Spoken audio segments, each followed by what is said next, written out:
Three, and the reason why we've got talking about art is because an exhibition of original pieces by one of the greatest artists of all time is causing quite a stir in the Midlands arts world at the moment, as 78 etchings by Rembrandt go on display in Uppingham. Artist Chris Wood, whose work often graces the walls of the Goldmark Gallery, is on the line to tell us what all the fuss is about. First of all, good evening, Chris. Thanks for coming on. Good evening. So, is this the first of its kind in the Midlands? Because I'm imagining 78 etchings by Rembrandt. Pretty unique exhibition, this. Yes, I mean, absolutely. I'm sure there are Rembrandt etchings in the sort of public collections in the Midlands, but certainly to come across 78 Rembrandt etchings all in one location in the beautiful village of Uppingham is certainly something which gets me very excited. Uppingham is a beautiful place for this to be happening. I mean, this is a unique opportunity to see these rare prints up close. Why should we do that? What's so special about them? Well, Rembrandt was really the first of a breed of painter etchers, which has sort of continued in a long tradition down to the present day. You know, indeed, my own practice involves painting and etching. But really, Rembrandt is regarded, in fact, a very good etcher, William Strang, regarded him as the prince of etchers. He was a major innovator and really the first artist to use printmaking as a unique expressive medium in its own right. And he invented many of the things which are now so commonly taught and known amongst etchers. So he really is very, very important.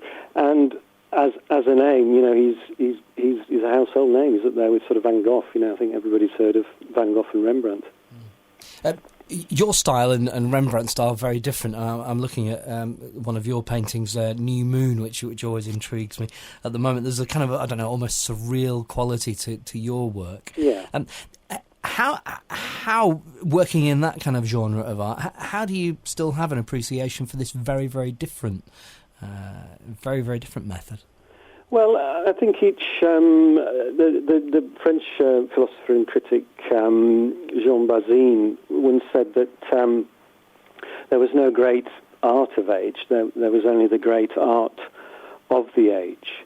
And Rembrandt certainly represents great art, and I think anybody who's at all interested in art, let alone any artist, should have an appreciation of the skill and the honesty and the poetry of Rembrandt, the artist and the person. He was an artist who was always extremely candid and wore his feelings face straight out. So I think in fact his famous self-portrait in the National Gallery was voted the number one painting in the country, recently. So he is an artist who sort of transcends the centuries and still communicates very, very strongly with our own times.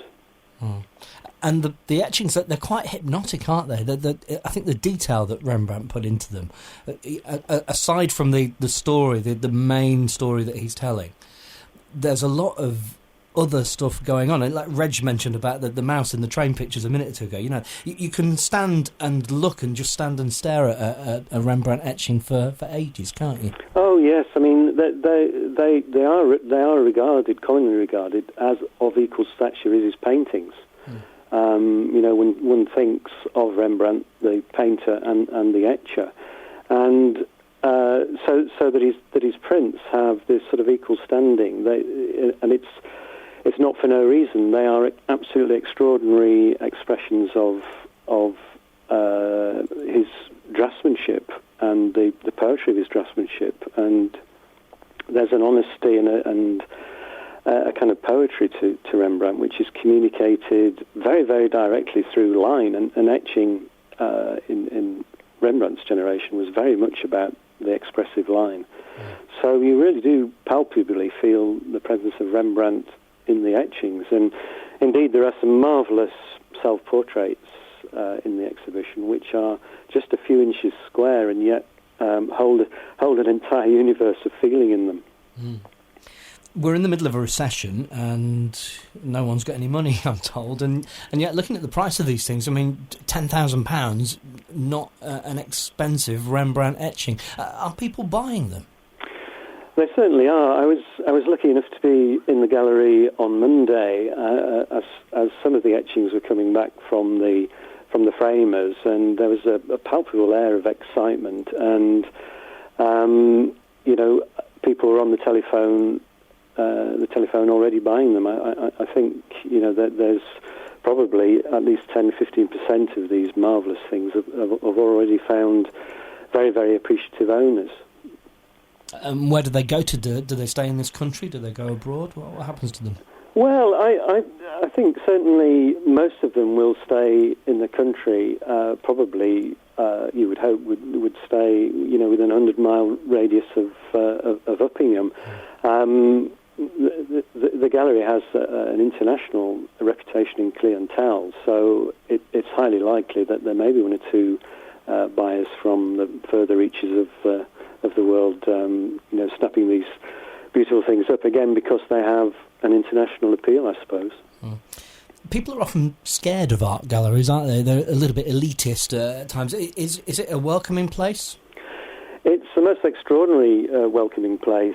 Everybody is greeted like a friend and offered a cup of tea or coffee immediately they enter the gallery, and it's the most relaxing and convivial place to view art. There's a great deal of scholarship there. The staff row is on hand to inform and talk about any artwork that's there. So it's a bit of a one-off in the country entirely, in my experience, and I've been lucky enough to show all over the country and abroad. And I find the experience at the Goldmark Gallery one which is extraordinarily convivial, really. So anybody who was in the slightest bit apprehensive of going into an art gallery should try that particular gallery first. And I'm sure they'll find it's a marvellous experience. Artist Christopher Wood, good to talk to you. Thanks for coming on tonight. Pleasure. Chris Wood, whose work often graces the walls of the Goldmark Gallery in Uppingham, talking about 78 etchings by Rembrandt, which are on display in Uppingham this weekend.